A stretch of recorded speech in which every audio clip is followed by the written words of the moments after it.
Bueno, empezamos con la tercera mesa, que es la que tiene también mucha chicha, que es la familia.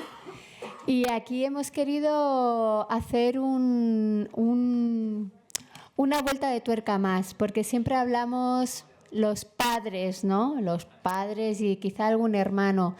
Pero aquí están familiares que no se suele dar voz. Y de hecho hay uno que le tengo especial interés de escucharle, porque aparte de que es hombre, que aquí todas muchas mujeres siempre, aparte de que es hombre, es cuñado. Es el cuñado. Es el cuñado, es el cuñado.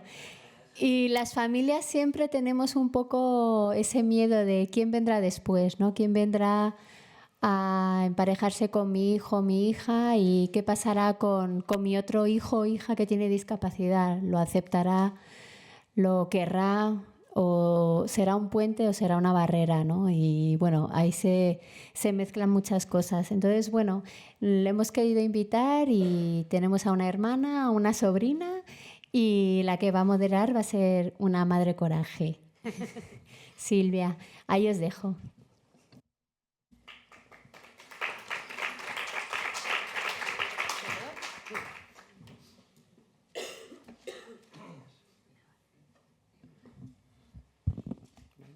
Aquí estamos. Vamos a empezar. Queremos comenzar, voy a empezar un poquito una introducción. Queremos comenzar compartiendo con ustedes que no somos profesionales, no somos periodistas, ni personal del ámbito sanitario social. Somos familia. Profesionales de la llamada ética del cuidado. Vamos a incomodar, como dice Lola, con nuestras experiencias.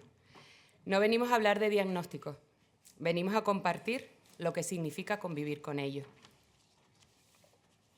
Soy mamá de un menor con una discapacidad del 60% y grado 2 de dependencia. Con 2 años y medio se contagió en la escuela infantil de varios virus y una bacteria. Ahí empezó nuestra nueva realidad. Diagnóstico, BOPI. Bronquiolitis obliterante posinfecciosa. Tranquilo, lo digo más sencillo. Una EPOP infantil. Una enfermedad pulmonar obstructiva crónica. Posteriormente llegó un diagnóstico de un síndrome genético y estamos en estudio de autismo. Su vida cambió y la nuestra va de su mano. No es fácil, no nos educan, no estudiamos cómo afrontar, pero la vida, ellos, los auténticos protagonistas, te enseñan cada día que sí se puede. Mi hijo, por tanto, tiene una discapacidad no visible. Eso lo complica aún más, porque tampoco estamos preparados para ello. Cuando empezó la jornada esta mañana, yo me veía un poquito fuera de lugar, porque yo voy pues un paso empezando la escalera de lo que aquí venimos a compartir. Pero en 5 minutos me di cuenta que estaba en el lugar correcto, porque lo han hablado. Yo vengo de Tenerife, ya lo habrán notado en el acento. Allí nada de lo que han contado ni está ni se le espera. O como dijo la compañera que no la veo, no la veo. La de las artes, vamos a esperarla. Pero bueno, hago un breve resumen rápido y ya paso la palabra a los compañeros. El hospital se convirtió en una segunda casa durante mucho tiempo. Aprendimos palabras médicas que nunca habíamos oído. Aprendimos a vivir pendientes de informes, pruebas y tratamientos. Pero cuando empezamos a salir del hospital descubrimos algo que muchas familias aquí seguramente conocen bien. El segundo camino, la burocracia. Porque cuando tienes un hijo, un familiar con discapacidad, no solo tienes que aprender a cuidar de él. Tienes que aprender a moverte por un sistema administrativo que muchas veces parece diseñado sin pensar en nosotros. Personas, insisto, no profesionales en el ámbito. De repente empiezas a tramitar cosas que no sabías que existían. Te tocan la puerta y te dicen, tu hijo va a terminar teniendo una discapacidad. Rellena este papel. La dependencia, por otro lado. Prestaciones de la Seguridad Social. Ayuda, en nuestro caso concreto, el bono social de la luz, porque mi hijo tiene una discapacidad respiratoria, necesita oxigenoterapia en casa. Informes médicos, que no es lo mismo que informes sociales. Entramos, con permiso de los profesionales, en los llamados tecnicismos.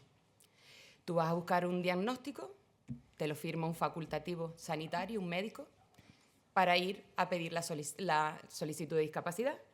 Te recibe una trabajadora social y te dice, no lo entiendo. Y tú, con tu tiempo, tienes que volver al hospital y decirle, tu mamá no profesional, a un sanitario como la copa de un pino, que es un médico, que de media estudia 12, 14 años, que ese informe que ha firmado no me vale. ¿Y con qué cara? Entras a la consulta sin cita, te cuelas con otra familia que ha pedido. Esa es nuestra realidad. Y cada trámite significa formularios, citas, esperas y muchas veces volver a empezar de cero. Porque hoy me atiende, ¿tu nombre? Cristina. Pero Cristina ha cogido la gripe y el lunes no está. Y yo quedé con Cristina en llevarle el lunes toda la documentación necesaria para el bono social. Y se encuentra Blanca. Y Blanca me dice, hola Silvia, encantada. Lo siento, ¿quién eres? Y ahí entra el desgaste. En el 2026, en la era digital, donde se supone, lo decía también una compañera, que todo está en la nube, porque no queda todo registrado en la nube. Es un desgaste emocional para nosotros, la familia, tener que contar nuestra historia una y otra vez, adaptándonos a un entorno de un trabajador social, de un médico. Aprendes siglas, la UTS, la UAT, los trabajadores, los TS. Y cada vez tienes que volver a explicar lo mismo, volver a recordar el diagnóstico, volver a explicar las dificultades, volver a demostrar que tu hijo realmente necesita apoyo. ¿De verdad el sistema no puede compartir información entre administraciones?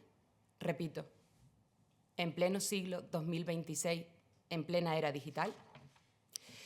Porque lo que para la administración es un expediente, un informe administrativo, un diagnóstico, para nosotros, la familia, es nuestra vida.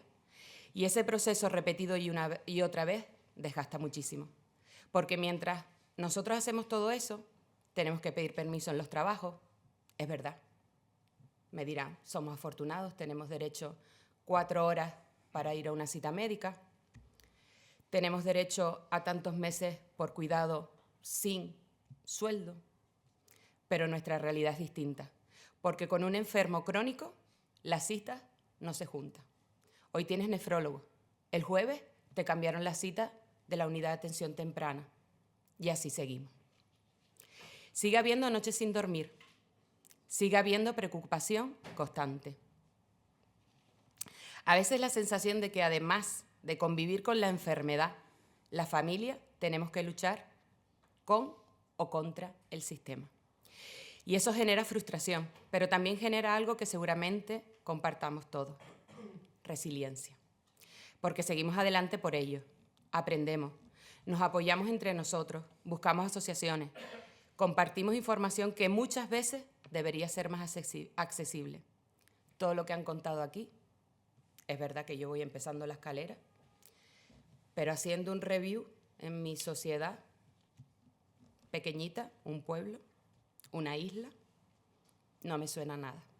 Sí me suenan los certificados de profesionalidad, ordinario. Porque seguimos adelante, compartimos y porque poco a poco construimos una red. Pero hay algo que creo que es más importante decir hoy aquí. Las familias no pedimos privilegios.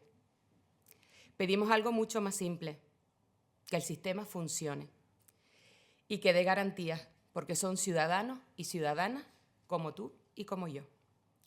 Que las administraciones se coordinen, creemos que no es algo imposible.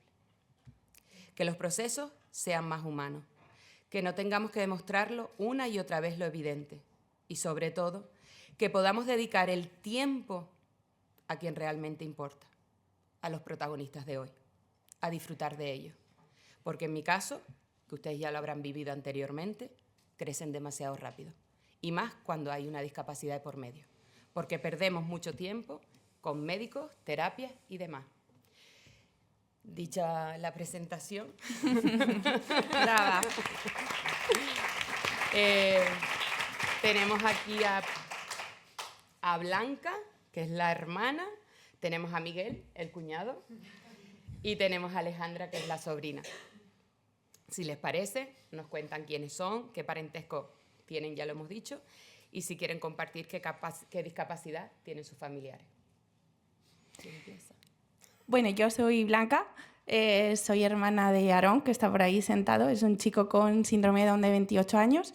Yo tengo 33, nos sacamos 5 años. Es el menor de 3, mi otro hermano es el que está sentado al lado. Y bueno, el cuñado es mi novio. Entonces, si veis que os suena que contamos cosas sobre la misma persona, es porque es mi pareja. Y bueno, pues yo nací ya casi con la discapacidad en mi vida, porque tenía 5 años cuando Aarón nació y no recuerdo otra cosa. Mis primeros recuerdos ya eran con Aarón en nuestra vida, y me acuerdo que yo no entendía cuando me decían en el cole de pequeña, tu hermano es mongolito. Yo decía, pero si es de Salamanca, ¿qué dicen de Mongolia? No lo entendía porque para mí era como lo más natural del mundo. Había nacido con eso. Entonces, bueno, siempre me hizo que estuviera muy ligada al mundo de la discapacidad. Gracias a él, pues cada terapia que él iba, yo iba de acompañante con mi madre. Éramos la mochila de mi madre, los 3 para allá, a logopedia, los 3 para allá, a terapia de atención temprana. Entonces, pues hizo que me enamorara de ese mundo. Yo, mi carrera laboral no iba a ir enfocada por ahí. Estudié ingeniería, pero siempre ligada al mundo de la discapacidad en voluntariados y tal. Y al final pues me hizo que sí, que mi vida laboral también fuera por ahí. Abandoné la ingeniería y monté una empresa de ámbito social, un centro especial de empleo en Salamanca, que tuve que cerrar porque no era rentable. Pero bueno, hoy vengo a hablar de lo que supuso abrir y llegar a ese camino, que fue mi hermano, y todo el shock de realidad que supuso nacer, crecer y vivir con una persona con discapacidad.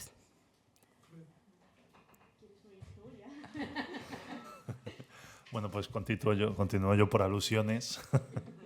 Yo, pues quizá de aquí sea el único que ha elegido voluntariamente el camino, pero hay una cosa que a mí me gustaría decir, que se dice como que el cuñado...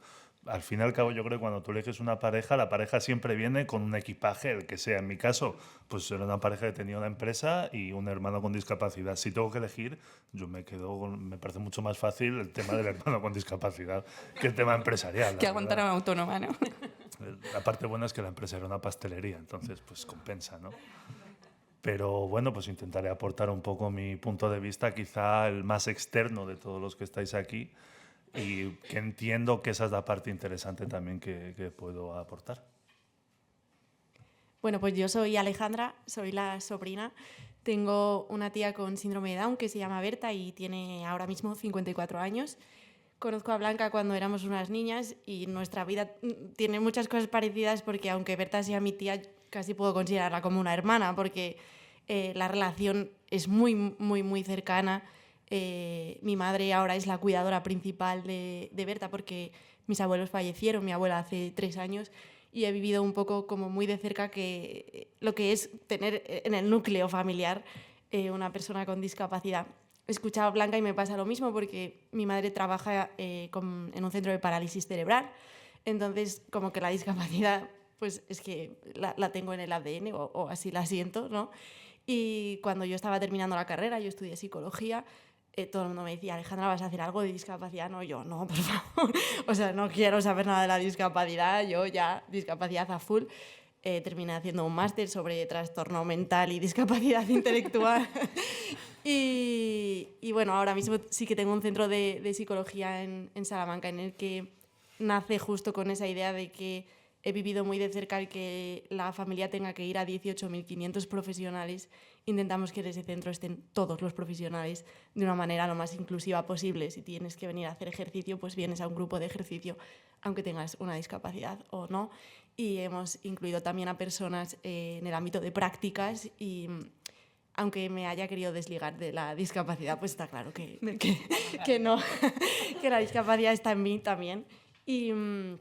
Y que Berta, bueno, pues seguramente saldrá a lo largo de la mesa, pero me ha enseñado a ver el mundo de otra manera, lo tengo claro, ¿no? El mundo social, el mundo de la fe, el mundo de mi vida. Si Berta no hubiera estado presente, pues seguramente yo fuera otra persona diferente. ya sabemos quiénes somos, estamos ya aquí establecidos. Y si hay un momento, quizás ellos lo han vivido de rebote, ¿no? Importante en la vida de todas las familias con una persona con discapacidad es cuando te dicen, tenemos un diagnóstico. Voy a ser breve. Particularmente, cuando llega el diagnóstico, ya después les invito a que ustedes participen, las familias que están aquí presentes, y que cuenten un poco, o si lo quieren hacer ahora, Lola, o después, como lo que tú mandas. Para nosotros el diagnóstico fue una tranquilidad, fue dejar de hacer preguntas. A nosotros nos llegó algo en la UCI y decíamos, vale. Cuando bajamos a planta, nos dijeron el diagnóstico y dijimos, vale, esto tiene un tratamiento, te llama Silvia González, venga, pues vamos a hacer esto. No sé si en todos los casos pasa lo mismo, si se acoge igual. Nosotros en el primer instante dijimos, ¿qué hacemos? ¿No? Es buscar soluciones, ¿no? Ser resolutiva. Entonces, pues un poco, tú como hermana a lo mejor no lo viviste ese momento, o tú como sobrina, pero sí que es lo que ha significado, tú ya te me adelantaste, tener ese diagnóstico en la familia y a ti como persona. Bueno, pues yo aquí pongo un poco voz a mi madre, porque se lo he oído contar muchísimas veces, que Aarón fue un caso raro porque hace 28 años a mi madre no se lo vieron en el embarazo, sino 2 meses después de que Aarón naciera. Que mi madre ya había tenido 2 hijos y notaba en Aarón algunas cosas un poco diferentes, una hipotonía muscular, y mi madre estaba con la mosca detrás de la oreja. ¿Qué será? ¿Qué le pasa? Me lo han dado defectuoso. Y lo mismo, el diagnóstico fue como demoledor, porque entonces no había ni internet, no sabía dónde buscar qué iba a pasar, pero sí que puso nombre a algo que dijo, bueno, tiene síndrome de Down, pero está sano, no tiene ninguna cardiopatía congénita, ninguna de las cosas que suele acarrear a veces el síndrome de Down. Entonces fue también un alivio por la parte de, vale, por lo menos tenemos una hoja de ruta. Una hoja de ruta que ni siquiera había una asociación todavía de síndrome de Down en Salamanca, que la fundaron entre otros mis padres. Y claro, pues eso también entiendo que no hay internet, no hay nada, da un vértigo increíble empezar a abrir camino y a funcionar. Entonces, desde este lado, pues puedo poner voz a mi madre, que obviamente fue demoledor, pero hizo de tripas corazón y sacó un coraje de dentro que hizo, pues eso, abrir camino. Yo creo que hay palabras, a lo mejor me adelanto y voy a que hable Miguel. El miedo, la incertidumbre, ¿no? De no saber, porque en tu familia entiendo que no hay discapacidad. Pues yo que soy sordo de este oído, pero salvo eso me parece no este tipo. Sí que es verdad que, claro, cuando yo conocí a Blanca es un poco diferente porque pues hoy en día con las redes sociales creemos que conocemos a una persona antes de conocerla, y yo había visto en sus redes sociales pues quién era Aarón. Claro, para empezar, yo no sabía que Aarón no tiene el lenguaje como el que tenemos nosotros. Eso me enteré pues después de 10 minutos antes de conocerle. Sí, de hecho creo que fue el mismo día. Y entiendo perfectamente, aunque yo no haya vivido ese diagnóstico, pero sí que entiendo lo importante que es tenerlo, pero ya no en la discapacidad, sino en general en la vida. Cuando tenemos una hoja de ruta, pues todo facilita. En este caso, que el viaje tiene tantas curvas, pues entiendo que muchísimo más. Y yo creo que es algo clave, desde luego. A mí me ayudó mucho saber media hora antes de conocerle cómo poder comunicarme con él, desde luego.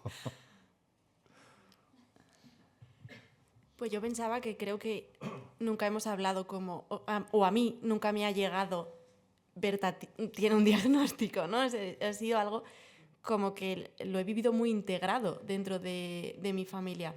Quizá he sido yo más mayor cuando he ido poniendo palabras a ese diagnóstico y a que lo que tenía era síndrome de Down, ¿no? Pero no tengo un recuerdo en el que nadie de mi familia haya venido y me haya dicho, ¿te das cuenta de que Berta quizá tiene algo diferente? No lo he sentido así. Sí que he escuchado mucho a mis abuelos, pues Aarón con 28, Berta con 54, lo que le dijo el médico es que ha tenido una hija subnormal que la encierren en casa, ¿no? Entonces, sí, como ha sido también esa lucha... Hemos avanzado algo. Sí, algo en la terminología. Pero cuando hacías la pregunta me gustaba como esa reflexión de que en mi familia nunca se ha llegado a entender cómo enciérrala en casa, ¿no? O sea, ni siquiera hemos etiquetado eso como algo diferente. Sí que a lo largo de los años con quien nos ha costado trabajar el diagnóstico ha sido con ella, ¿no? Que muchas veces cuando le decíamos, Berta, bueno, es que tú tienes síndrome de Down, y decía, yo eso no lo tengo, lo tendrás tú, pero yo no. Y bueno, pues desde esa parte de entender los apoyos, creo que es súper necesario que las personas sepamos qué nos pasa, ¿no? Pero, porque si a mí no me dicen que necesito gafas, no vería, ¿no? Pues un poco lo mismo. Pero no he tenido ese momento de decir... Pero en vuestro caso es muy bueno porque has utilizado una palabra importantísima, ¿no? Lo has tenido integrado. Yo creo que eso ya es un gran avance. Vamos a la chicha. ¿Quién cuida? ¿Qué conciliación familiar tenemos? Antes decían, y es verdad, que mucha de la educación posobligatoria es privada. En mi caso, que voy anterior, ¿cómo andamos de economía? ¿Cómo descansamos? ¿Podemos descansar? ¿Tenemos quien nos cubra? Tú ahora mismo estás aquí, yo estoy aquí. Bueno, tú no, porque lo tienes aquí. Tú, no vale. Tú, esta pregunta no vale, no va contigo.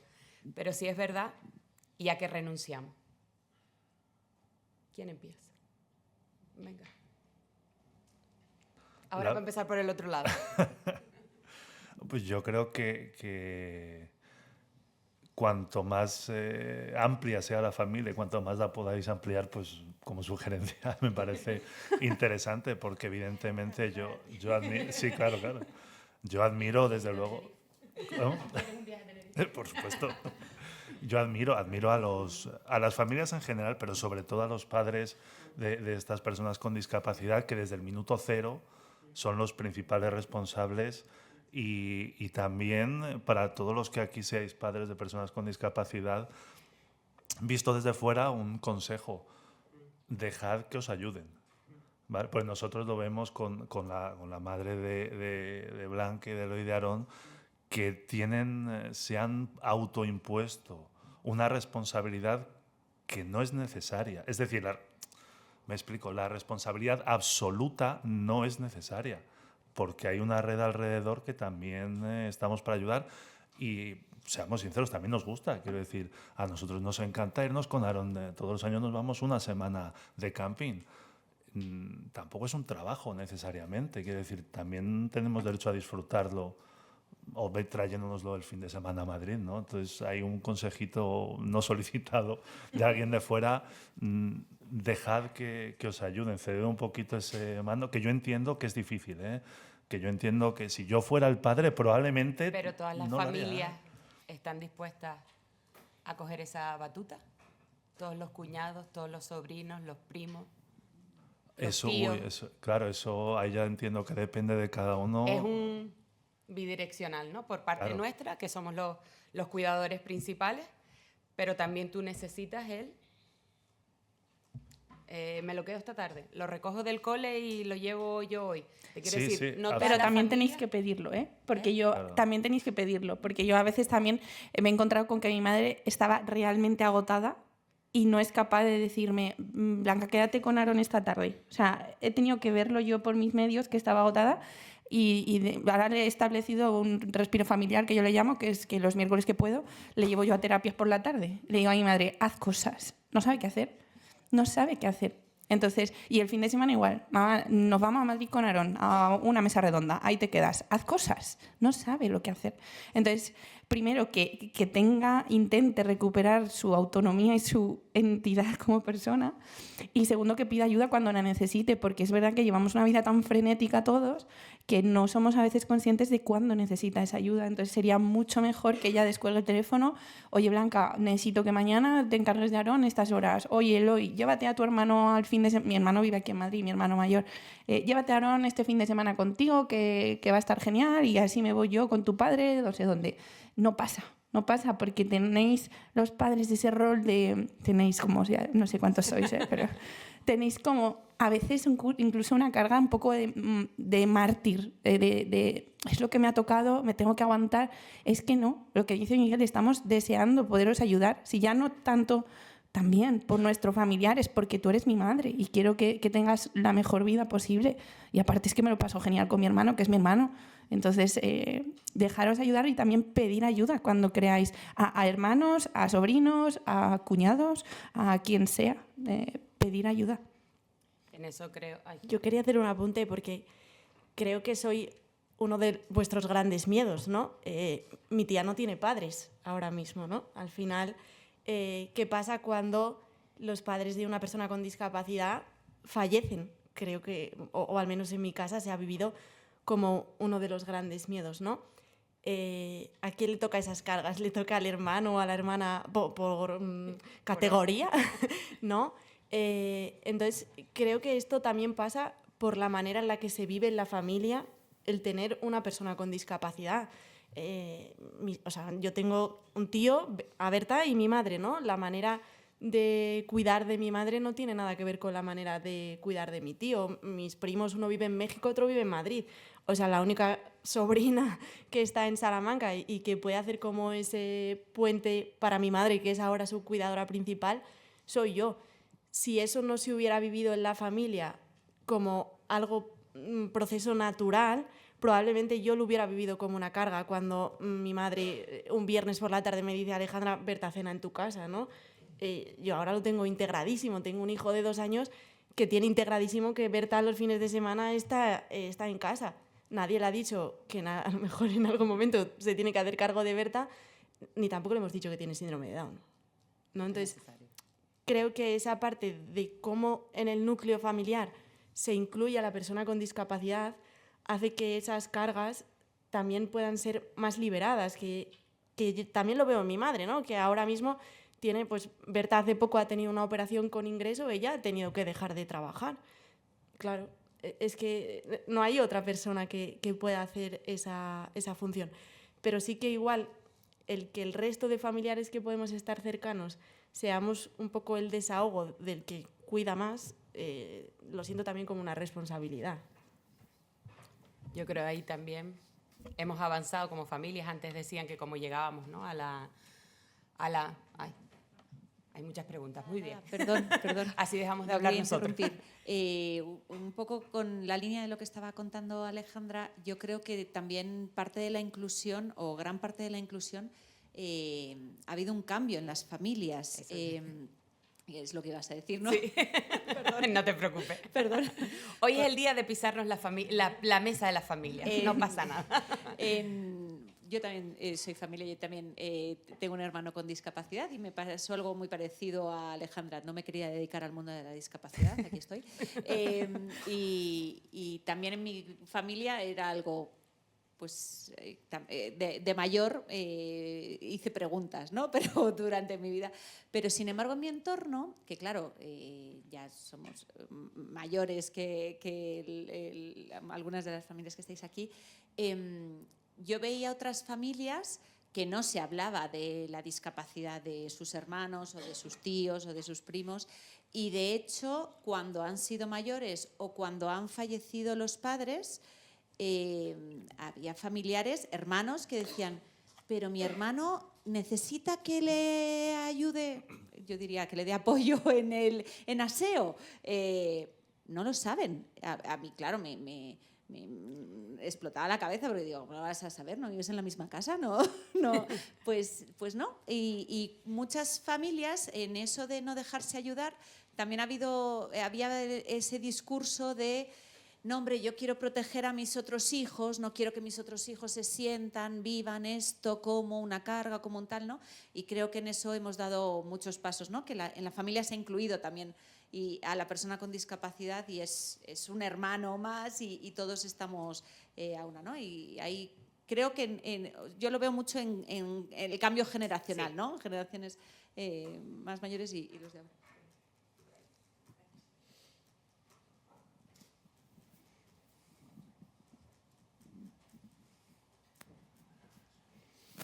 Yo tengo una duda que igual me la puede resolver Blanca por su condición de hermana. y Alejandra por el centro de psicología que tienes en Salamanca. Yo tengo 2 hijas y la discapacitada es la segunda. Y la mayor está independizada y no vive en casa.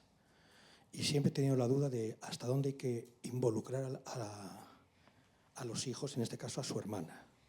Porque nosotros somos del criterio de que se involucre lo que ella quiera. Lo que ella quiera. Y si es mucho, es mucho, si es poco, si es nada, es algo. La verdad es que es algo, lo que ella quiera. Entonces yo no sé si ese es el criterio acorde o hay que cambiar el chic.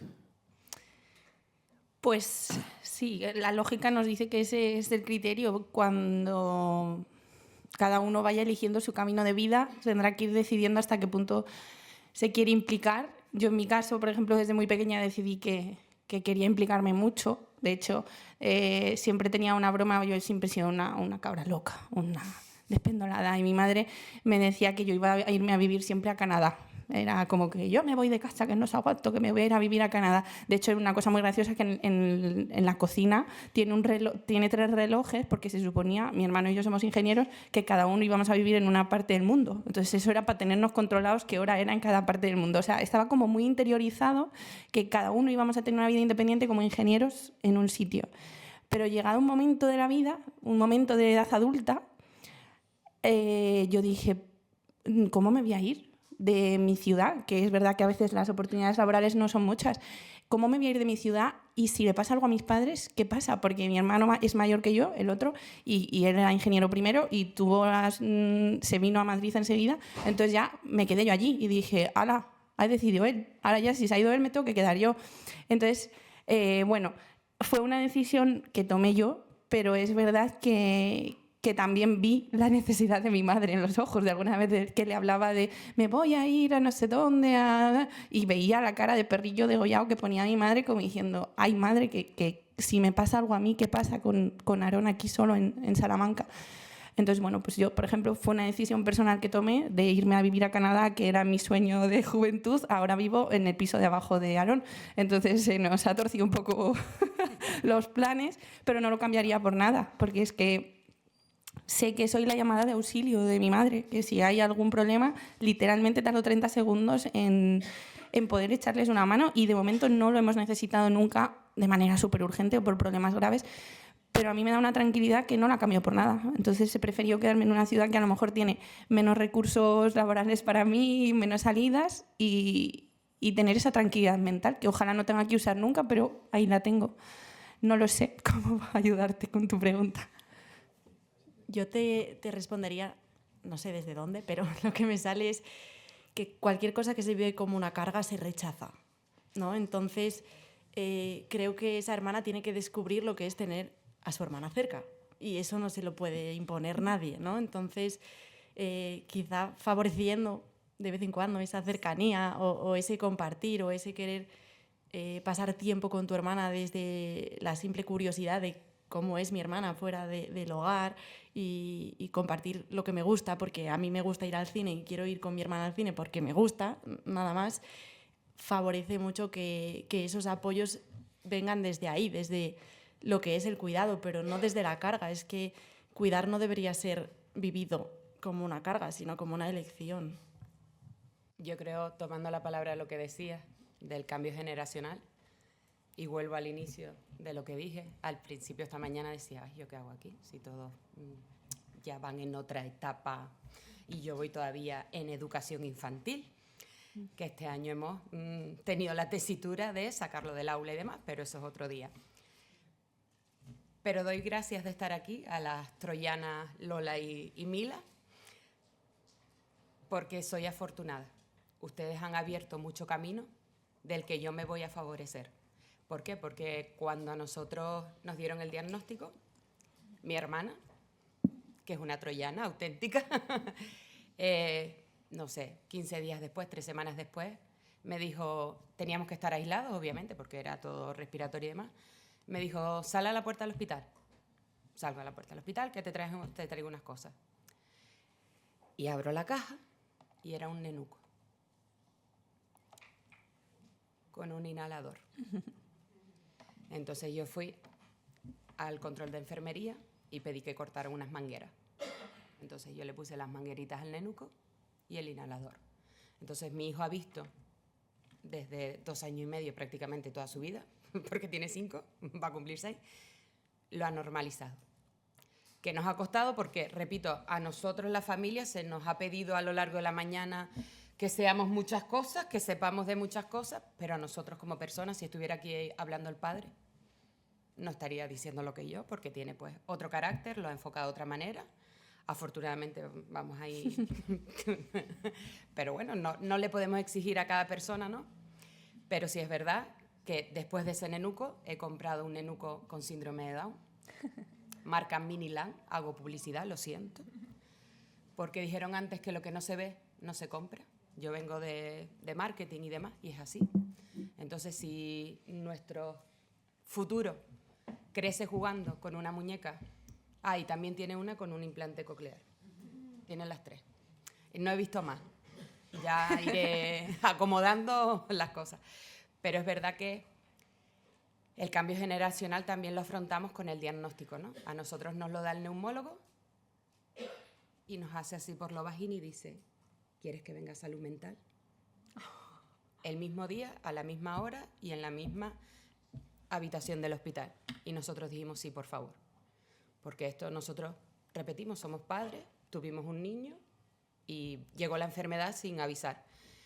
Entonces, de la mano de salud mental, vas poniendo nombres, vas poniendo una hoja de ruta que tú decías, porque lo hablaba en otra ocasión, pues otras enfermedades, pues más consolidadas, desgraciado afortunadamente según se mire, tienen hojas de ruta más fáciles, ¿no? La de mi hijo es un poco todavía pues convergente, hay varias cosas. Entonces tener un apoyo de un profesional, yo estoy aquí gracias a ella, a la psicóloga y a la psiquiatra que nos ha dado la mano, porque más perdidos que nunca.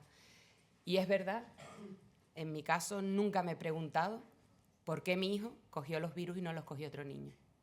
Yo creo que en su hoja de vida estaba y él nos ha enseñado que respirar se puede respirar con una máquina, porque ahí estarás, en este caso su padre, su tío, su madre, cargando la mochila, porque nosotros nos dieron el primer alta y nos dijeron, el niño tiene una discapacidad, tendrá una dependencia, pero si ustedes quieren, tendrá una sobreprotección por parte vuestra. Si no, salirá a la calle.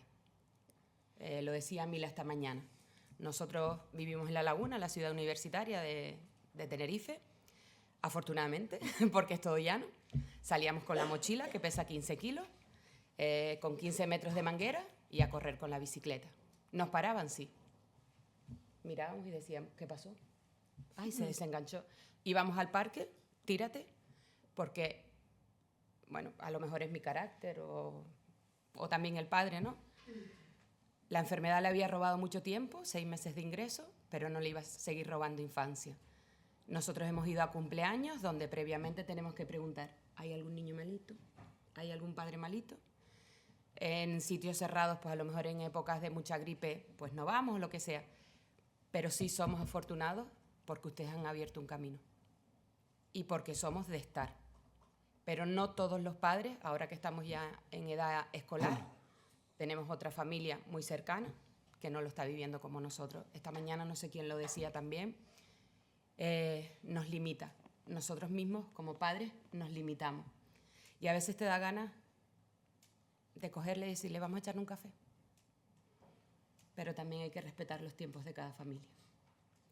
Y no me enrollo más y continuamos. Perdón. No, yo quería hacer 2 aportaciones. Una es referente a lo que comentaba Blanca, que es un poco el espacio de esa cuidadora, que en general la mayoría de las veces somos mujeres, y lo importante, a mí realmente me tocó mucho cuando dijiste no sabe qué hacer, porque yo creo que eso, primero, no nos damos permiso para tomar ese espacio de poder poner la máscara de oxígeno para después poder seguir dando, y segundo, cuando te lo imponen, no sabes qué hacer.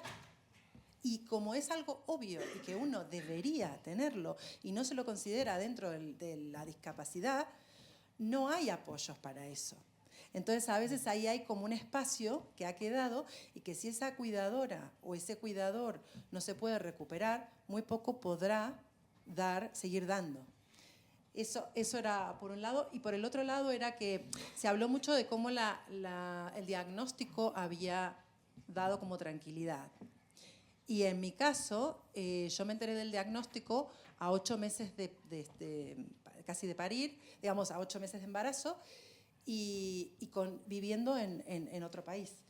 Entonces, en mi experiencia, lo que yo hice fue, por sobrevivir, por decisión personal, por sobrevivencia, fue, al contrario, no tomar el diagnóstico, la posibilidad de un diagnóstico, porque no lo tenía, y realmente basarme en que le iba a dar las alas para que sea lo mejor que podía hacer cuando naciera. Y esos 4 meses o 3 meses que me faltaron, perdón, 7 o 2 o 3 meses más que me quedaron, y que eso también es importante, porque después me di cuenta que a veces cuando uno quedamos atrapados dentro del diagnóstico. Entonces, es cierto que el diagnóstico nos da una tranquilidad y nos permite avanzar, y ojo, de alguna manera, o al menos en mi experiencia, es tan importante tener esa sensación de decir, no importa, que nadie me ponga el techo. ¿Sí? Eso fue lo que yo viví, y de la manera en que, aunque nació con síndrome de Down, y no importa, o sea, yo me iba a vivir a una ciudad que nadie, lejos de todo el mundo. Yo me había convencido de que le iba a dar todo, que digamos que ella iba a tener todo y que iba a poder avanzar a lo más que podía. ¿Hay alguien más? Hola, bueno, yo, la persona que se ha marchado, le quería contestar, porque decía que si tenía la hija, que la hermana tenía que implicarse. Ha sido mi caso, o sea, mis padres se murieron, mi padre hace 25 años, mi madre hace 10 años, y mi hermano sin mí tendría una vida muy diferente. O sea, yo creo, a ver, cuando caes en una familia, caes para lo bueno y para lo malo. No puedes solamente gozar de lo bueno y quitarte todas las responsabilidades que no te apetecen, ¿no? Entonces yo creo que es bueno implicar a la familia. Me pongo ese foco. Después, por ejemplo, en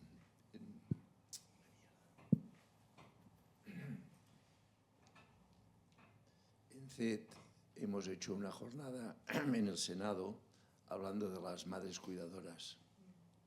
Y es una putada, porque el Estado se limpia las manos una vez más. Son 40.000 millones de euros. Yo me enteré del convenio perdone que le interrumpa, del convenio de persona cuidadora no profesional, estando... A mí me cuadró más o menos bien, mi marido tiene un trabajo pues más estable. Yo trabajaba en una entidad del tercer sector, terminamos proyecto en diciembre, Joaquín cayó enfermo en diciembre, no sabíamos si iba a continuar el proyecto, y yo pedí que me mandaran al paro. Sí, sí. En ese contexto lo pude. ¿Qué pasa? Que el paro se agota. Y yo me enteré del convenio de madre cuidadora o de persona cuidadora no profesional casi un año después de estar cuidando a mi hijo. Perdí un año, por así decirlo, porque lo que hablaban esta mañana. Hay muchos recursos, hay muchas herramientas, pero no nos llega los que nos tenemos que beneficiar. Y son muy insuficientes, muchas veces son insuficientes. Y una problemática es que, bueno, la inmensa mayoría son las mujeres las que son cuidadoras. Muchas veces el matrimonio se rompe porque el marido, pues, cuando llega a casa encuentra a la mujer medio destrozada y encuentra a otras personas que le ríen las gracias. Es así, o sea, hay una problemática importante. Después el respiro familiar es importante también. Hay entidades de ocio inclusivo, que esto a veces va muy bien, porque pues, los niños con discapacidad pues, pueden de alguna manera pues, tener ocio adaptado y liberan un poco a veces a los padres en según qué circunstancias. Y desde luego la problemática de la discapacidad es muy grande. Por ejemplo, nosotros tenemos una asociación que la presidenta tuvo a su hijo 10 años en cárceles, porque el hijo era un trastorno mental agresivo. Entonces, bueno, cuando cometía un delito, que era inmediatamente después de salir de la cárcel, el juez no veía o no quería ver o no le interesaba ver o no veía que era una persona enferma mental y lo enviaba a la cárcel. La cárcel no es un sitio para personas con enfermedad mental, no es un sitio. Y en España el 30% de la población carcelaria son enfermos mentales. Después, por ejemplo, tenemos la Federación también Española de Patología Dual, que tienen dos patologías, tienen una enfermedad mental y una adicción.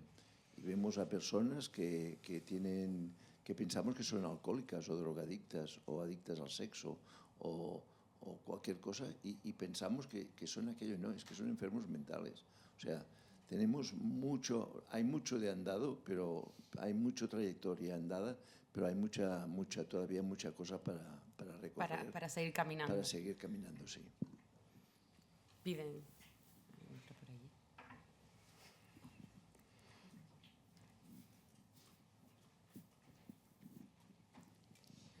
Silvia, perdona igual si te piso la pregunta.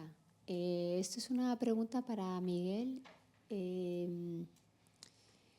Cuando empezaste a salir con Blanca y bueno, ya tenías la relación con Aarón, tú tienes un círculo de amigos. ¿Esos amigos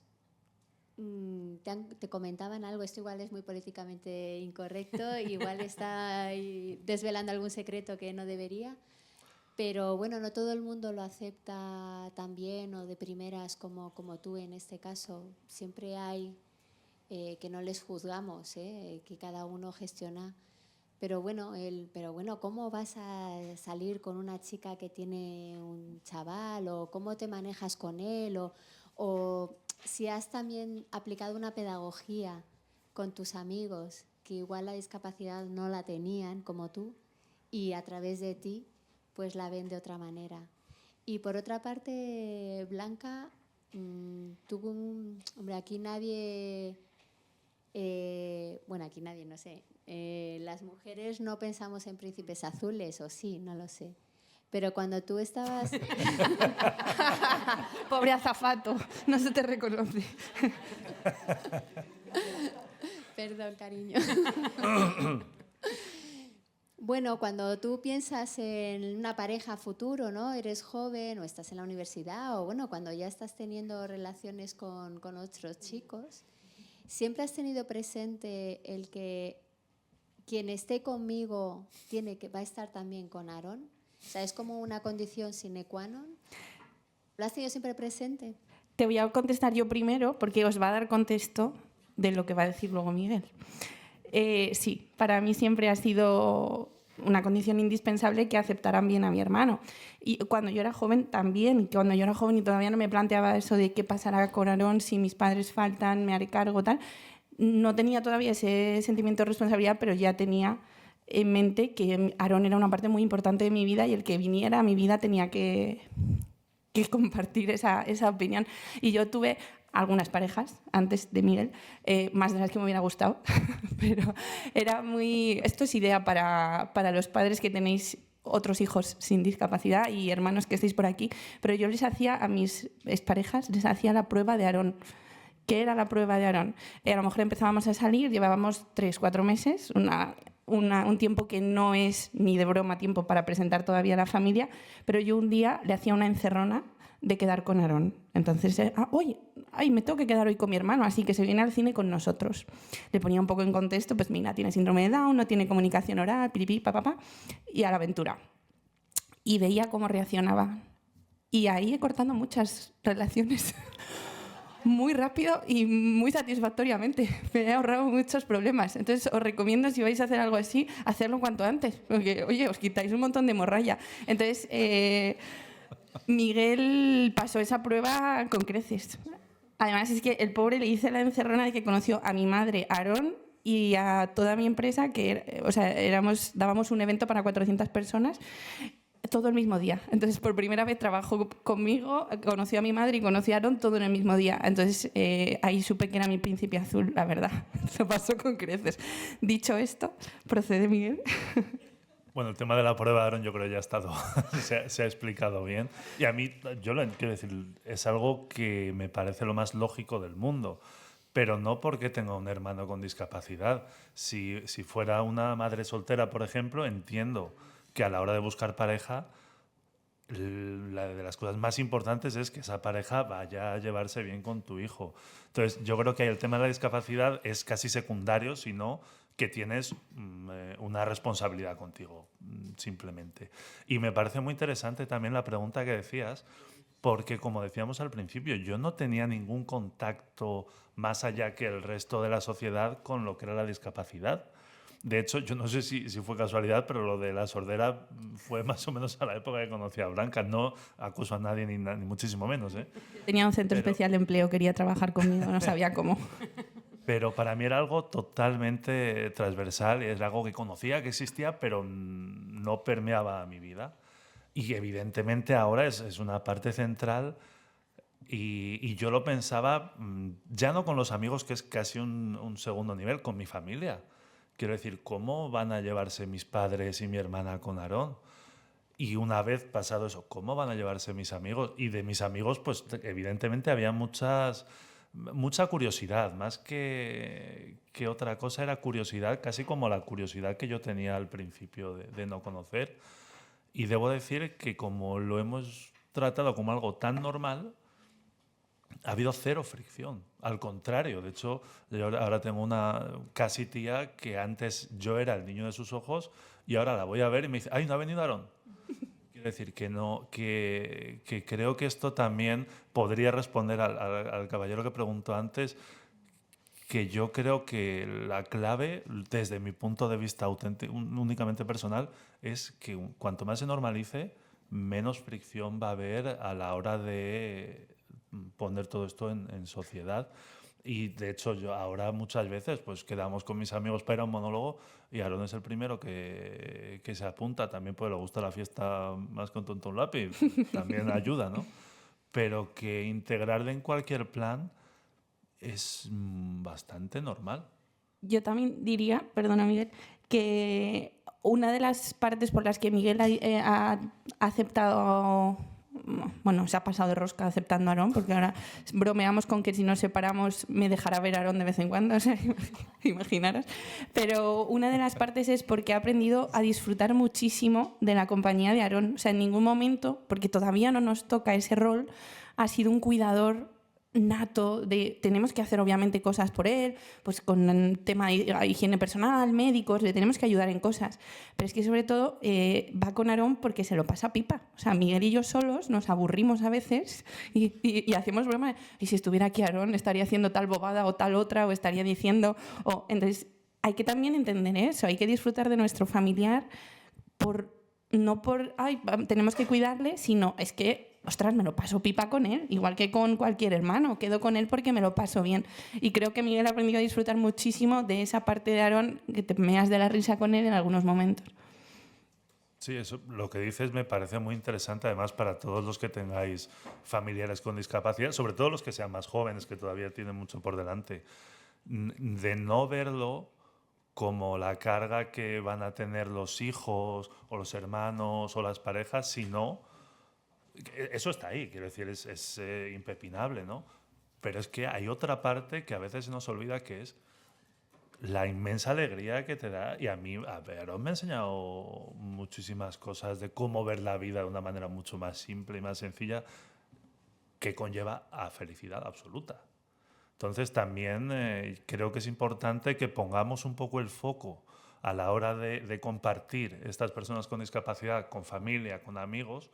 No solo el foco en la carga, que eso está ahí, quiero decir, eso creo que todos lo sabemos, sino darle también foco a esa otra parte.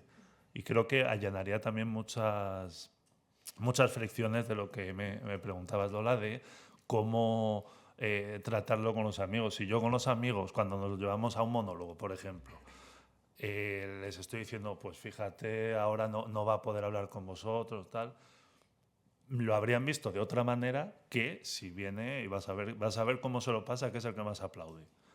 Que, por cierto, es verdad que no puede hablar, pero bueno, tampoco vamos a hablar mucho entre nosotros. Entonces, sugerencia también ahí de lo que yo he aprendido en estos años, de poner el foco en esa parte guay de todo esto.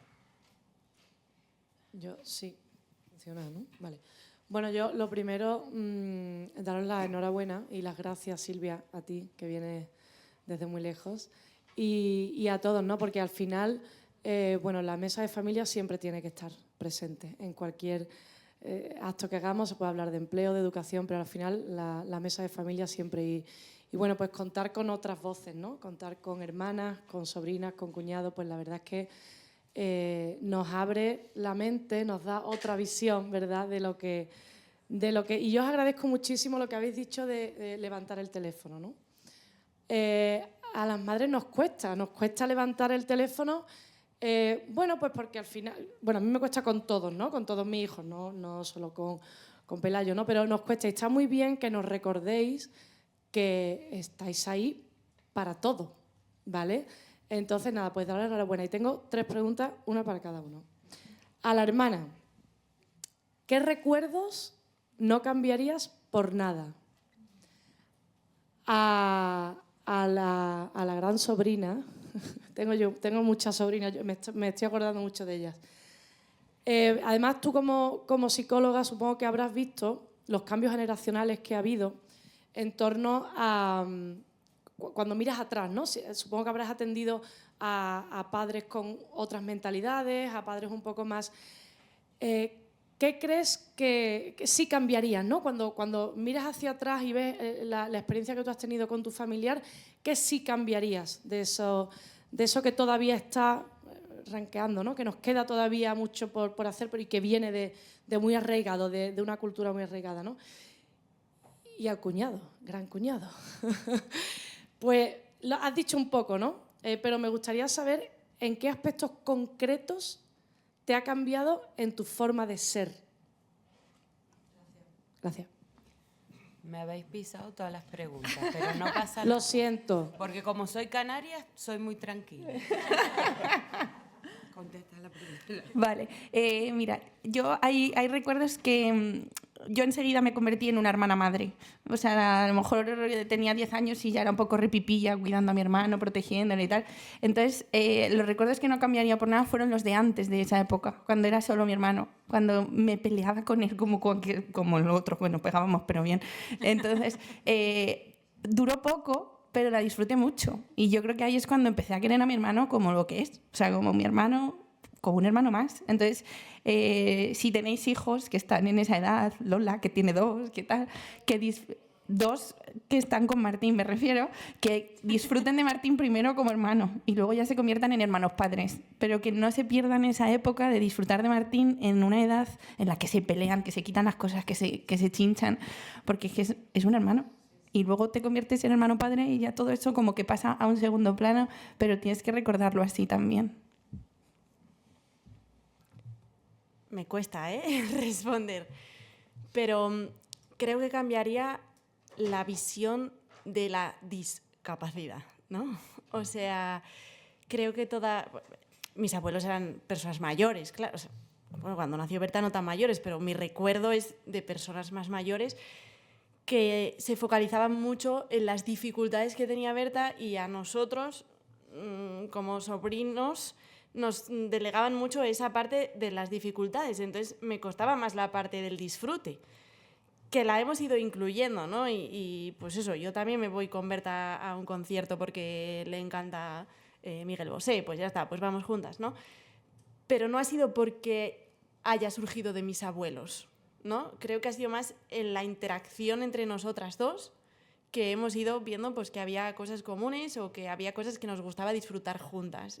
Berta no va de compras si no es conmigo, ¿no? Pero eso no ha sido mi abuela diciéndome, ¿por qué no vas de compras con Berta? Ha sido Berta diciéndome, Alejandra, ¿qué te parece si me acompañas a comprar una camiseta, ¿no? Entonces creo que esa parte que todavía a veces pesa, de que la familia tiene que centrarse en lo que falta y no en lo que ya hay. Que recordaba yo justo una familia que estoy viendo ahora de una niña súper pequeña que tiene una hermana de 2 años con una enfermedad rara, ¿no? Y la madre me la trae a consulta para que entienda que su hermana tiene una discapacidad. Y claro, yo decía, vamos a modificar un poquito el objetivo terapéutico, ¿no?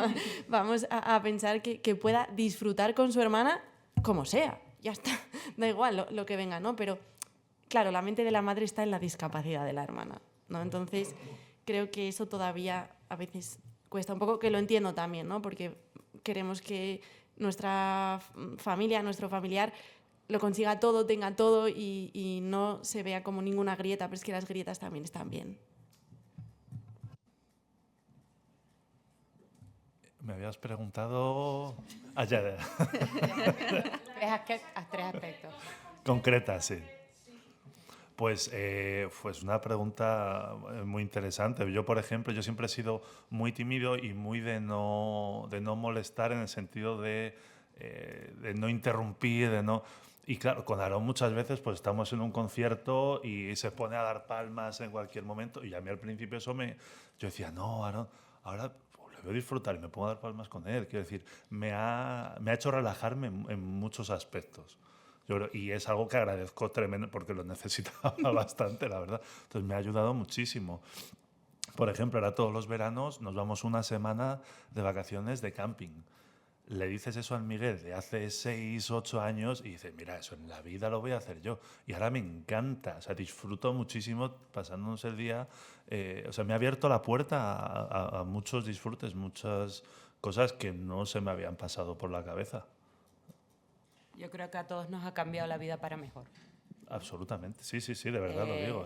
Es verdad que a lo mejor en vuestros casos, en el tuyo no, porque realmente lo has vivido con una familia, bueno, y en la tuya también, ¿no? También hay un duelo, porque nos venden pues tener un hermano nenuco, pero del bueno, de los años 80. Que no tiene ventolina. Exacto, de los años 90. Nos venden que te vas a quedar embarazada de un niño sano, nos venden que nuestra familia va a ser toda maravillosa, pero vemos que en la vida hay diferentes duelos, que tú no puedes pedir un niño en un catálogo, bueno, aquí si digo Benca, a lo mejor la gente no conoce, pero de un catálogo, ¿no? Ese duelo, ¿cómo lo habéis vivido? Si lo han vivido. Y después enlazando, para que Lola no me empiece a hacer así ya, ¿vale? Que ya la estoy viendo hiperventilar. Claro, porque aquí todo el mundo se ha enrollado y a la familia se nos exige saber de todo, hablar corto, hablar rápido. No puede ser, la próxima nos pedimos ser los primeros. A las 8 de la mañana estamos aquí. Anticipándome, repito, a lo que hemos hablado hoy, a los niños se les exige, y no, a lo mejor la tuya no tu caso, porque a lo mejor es mayor, pero tu caso no. Todos deben cumplir un objetivo. Todo está, como decía Mila, la educación formal obligatoria, todo está estructurado, ¿no? Un menor se tiene que adaptar, se le hace una adaptación curricular para que llegue a estos objetivos. Da igual el tiempo que tarde, da igual la forma, pero 2 y 2 tiene que ser 4, ¿no? Cuando la persona crece, cuando llega donde puede, de la manera que puede y a la edad que puede, sale al mundo real. Y al final, lo que yo me voy a llevar hoy en la maleta sin facturar es que no hay que correr tanto. Que al final, como la serie de Good Doctor, todos tenemos una tarita. Se nos haga mirar o no. Entonces, cada uno va a llegar de la manera perfecta, porque nuestros hijos son perfectos tal y como son. Y como ahora estoy aprendiendo en atletismo, lo importante no es ser el primero, sino terminar la carrera. Entonces, eso es lo que yo me voy a llevar. Llegará de forma privada o de forma pública, donde pueda, pero llegaremos, ¿no? ¿Cómo ha sido la educación obligatoria y la transición a la posobligatoria de Aarón? Fue un dramita, la verdad, porque hace 28 años no estaba la cosa como ahora. Él empezó en una guardería privada y hubo un momento en el que mi hermano y yo, el mayor y yo, íbamos a un colegio concertado y mis padres intentaron, muy modernos por su parte, que hiciera una combinada, que viniera algunas horas al colegio. Por motivos que ahora serían ilegales decir, salió mal. Hoy en día hubiera sido un escándalo muy grande lo que pasó en ese colegio, pero en aquel momento simplemente mis padres se rindieron y fuimos a un colegio de educación especial. Con el pánico, Aarón, bueno, pues tiene un grado bastante alto de discapacidad intelectual, entonces no sabe leer, no sabe escribir, era totalmente inviable que fuera a otro tipo de educación. Entonces, nos veíamos en los 16 mal, pero en los 21, que es cuando todo se acaba, era el vacío, era el abismo. Entonces, bueno, el abismo, ¿no? Hay dos abismos, el qué pasará cuando mis padres falten y el abismo de qué pasará cuando a Aarón se le acabe lo reglamentariamente necesario. Bueno, pues nada, conciliación forzosa, intentar que no vaya... Voy a abrir melones, que estamos aquí en familia. Intentar que no vaya a una guardería para adultos, que es lo que hay muchísimo. Entonces intentamos que vaya a la menos guardería para adultos que hemos encontrado, porque la conciliación tiene que ser porque todos trabajamos y, bueno, un poco ausente esa educación posobligatoria. En el caso de Berta fue más grave aún porque ni siquiera existía colegio de educación especial cuando ella nació.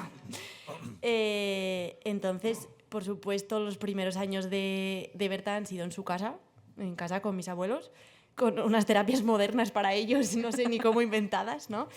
Mis abuelos, junto con otras familias, empezaron el primer colegio de educación especial que hubo en Salamanca, pero por aquella época ni siquiera se planteaban que pudieran aprender a leer y a escribir, o sea, ni de broma, ¿no?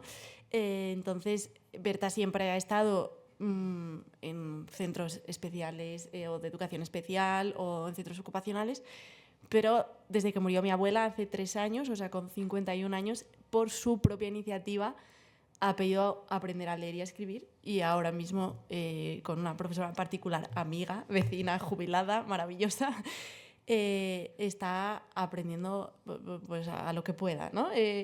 No sabemos si llegará a leer o escribir, al final pues también la vejez temprana de las personas con síndrome de Down está ahí, ¿no? Pero pasa su tiempo, va a sus clases y es una de las cosas. Esta mañana se hablaba de autoestima, pues yo creo que con 54 años puede decir que está mejorando de manera potencial su autoestima porque siente que está haciendo algo útil que probablemente hasta ahora, pues no con sus palabras, pero no lo ha sentido. A mí me gustaría, yo soy amiga de Lola de toda la vida y nunca hablo en estos saraos, también de Raúl, el príncipe azul. Yo tenía una tía, también de Salamanca, con síndrome de Down que murió hace 3 años y murió con 72 y en un pueblo de Salamanca, al lado de Peñaranda de Bracamonte. Y mi tía, bueno, mi madre fue como la típica madre hermana. No, coraje, porque sus padres pues lo llevaron fatal y mi madre pues luchó contra todo el sistema, con el médico del pueblo, con el profesor del pueblo. Mi madre la enseñó a leer, la enseñó a hablar y mi madre con 12, 14 años, 13 años se fugó de casa porque quería tener vida. Se fugó de casa con 13 años. Mi madre no puede estar en un sitio como este, no puede, es incapaz. Y con 13 años se fue a Peñaranda, su madre luego lo entendió y consiguieron institucionalizarla. La institucionalizaron en un psiquiátrico en Salamanca ciudad y en el psiquiátrico vivió 40 años. Y luego ya con el paso del tiempo pues hubo otro tipo de centros especiales y terminó en Béjar. Y en Béjar yo la he ido a ver muchísimo tiempo, ¿no? Siempre la sacábamos en verano. Pero, bueno, pues es un camino duro. Hay personas que no se pueden recuperar. Mi madre nunca se ha recuperado. Y eso ha tenido consecuencias en la familia que mis padres montaron. Entonces es una vida muy bonita. Yo he disfrutado mucho de mi tía, que era como una prima, ¿no? Pero bueno, pues he querido compartir algo pues porque me emociona mucho. Y eso es todo. Gracias. Yo quería añadir una cosa con lo que estabas diciendo. Creo que todo es generacional, obviamente. Mis abuelos venían de una época de guerra en la que lo que había que hacer era sobrevivir. Me imagino que tu abuela parecido. Luchar contra viento y marea, contra la sociedad, nos cuesta ahora. O sea, hay todavía muchísimas personas que no tienen su espacio en la sociedad y nos está costando que las personas con discapacidad y personas con discapacidad intelectual y gravemente afectadas sigan buscando y luchando por tener su espacio en la sociedad. Es algo que se sigue haciendo ahora. Pero pienso, como dices tú, mi madre siempre dice una cosa, dice que su hermana le robó gran parte de su infancia y que no puede poner otras palabras, pero que bendito robo también, ¿no? Entonces, que quizá no todo tenga que ser bonito, ¿no? Sino que, pues obviamente, pero no solo para las personas con discapacidad, seguramente para otras familias en otros contextos, personas en cárceles, la vida no es fácil, ¿no? Pero bueno, también está en nosotros buscar esa otra parte, esa otra pata de las dificultades. Creo también que todos hacemos lo que somos capaces de hacer en un momento determinado, ¿no? Con o sin discapacidad, si miramos la vista atrás, eso, tus abuelos, mis padres, mi suegra, por ejemplo, la abuela de mi niño, no podría estar aquí. Ella me preguntó, ¿y tú por qué vas? Sí, ¿qué tienes, Joaquín? Pues voy para aprender. Si Joaquín es pequeñito, porque yo pasé la foto al grupo de la familia. Lo hice adrede, a conciencia. Porque ni mis cuñados sí lo ven, pero con las gafas sucias. Hasta donde puedo llegar. Porque Joaquín todavía es pequeñito.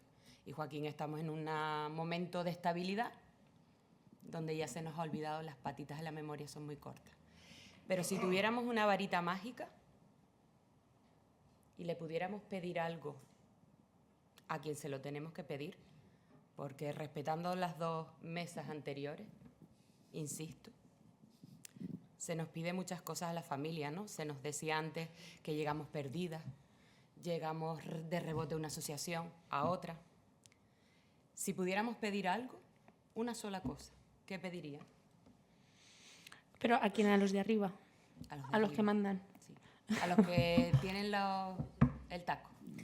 Pues mira, yo por la situación vital, perdón, que empiezo yo porque sí. Me ha venido como muy de golpe, me quema dentro.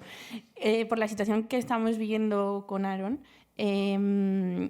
sí que le pediría lo que hablaba antes de guarderías para adultos. Que haya una opción para personas que quizá a lo mejor no van a poder trabajar ni siquiera en centros especializados de empleo ni nada, que haya otra opción que no sea pasar su vida sin pena ni gloria durante unas horas lectivas o durante el tiempo que nos tienen que ayudar a la conciliación familiar. No hay una alternativa que no sea un centro ocupacional que están aparcados o en casa. Entonces, me gustaría que hubiera un término medio en el que puedan realizar tareas que les hagan sentirse productivos, que les hagan sentirse útiles. Y ciudadanos, vamos, lo sí, que viene siendo. Gente de provecho.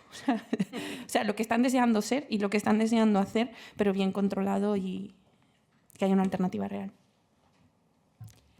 Pues yo les pediría que se acerquen a las personas con discapacidad, porque cuando tú estás cerca de una persona con discapacidad realmente puedes ver lo que necesita una persona con discapacidad, ¿no? Entonces, yo haciendo referencia a esos 21 días con Samantha, ¿no? Pues 21 días con Berta, 21 días con Aarón, 21 días cerca en el que cuando te dejas tocar y vivir con las personas con discapacidad, pues probablemente igual los pasos son más fáciles, porque igual es que también necesitan realidad, que no, creo que están un poco lejos de esa realidad.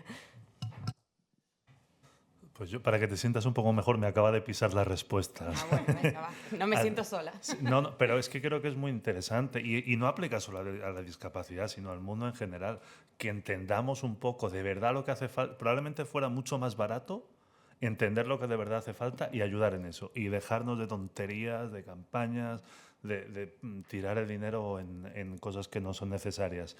Y ya para cortar un poco, sí que deciros a todas las personas que tenéis gente con discapacidad, porque hablábamos antes de lo de la hoja de ruta, de seguir ciertas... Si es que no hay hoja de ruta en la vida, pero en la vida en general, quiero decir que está claro que todo el mundo lo hace de la mejor manera que puede. Y ahora y hace años, que os quitéis un poquito, nos quitemos todos un poquito ese peso de encima. Yo creo que si se hacen las cosas con cariño y buscando siempre el bien del otro, pues van a estar bien. No, ¿se podría hacer mejor? No, se podría hacer diferente quizá, pero mejor no. Entonces disfrutemos lo bien que lo hacemos y ya está. Yo cierro la mesa. Porque claro, como me he ido inventando todo lo que traía preparado, pues yo pienso que para llegar las nuevas generaciones donde están ustedes ahora, me permiten cerrar esta mesa incomodando un poco más. A las administraciones que compartan datos, que en la era digital no importe qué persona trabaje hoy o mañana, que todo queda registrado. Solamente hay que darle al botón de guardar. Priorizar y agendar citas médicas para facilitar la vida del paciente crónico y la de su familia. Eso se llama conciliar. Es también tener un poquito de humanidad. Si la discapacidad se reconoce con efecto retroactivo, que la Seguridad Social también la reconozca así. Se hace referencia a la prestación por hijo a cargo con discapacidad. La Seguridad Social no te reconoce si tú la pediste hace 2 años, te la reconoce cuando tú vas con el grado de discapacidad y tú cobras la prestación a partir de esa fecha. El IRPF, que se regule continuado a la baja sin subida, sin reajuste, sin previo aviso. Esto también lo podemos llamar equidad, porque las familias que tenemos gastos mensuales por encima de la media, esas subidas que dicen que son necesarias a final de año, nos destruyen. Más formación para los profesionales que educan y que cuidan de nuestros familiares. Y más apoyo en el aula para tener alguna tarde libre. Simplemente para ir al parque o dar un paseo. Porque no todas las terapias tienen que ser por la tarde. Tienen derecho a ser niños, ciudadanos, como nosotros que quedamos para tomar una caña o quedamos por la tarde para ir al parque o dar un paseo simplemente. Porque detrás de cada diagnóstico, repito, detrás de cada expediente administrativo, solo existe una cosa, una persona. En ocasiones una familia que camina de su mano, en otras se encuentra sola. No somos profesionales, pero podríamos trabajar como auxiliares de enfermería, administrativos, psicólogos, abogados. Somos familia, no profesional. Gracias.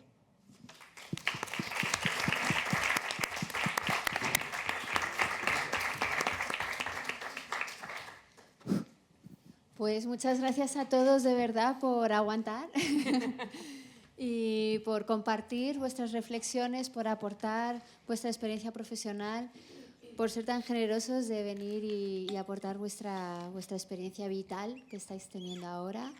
Y de verdad, muchísimas gracias a todos y buen sábado. Ahora a comer y a tomarse unos vinos. Venga, chao.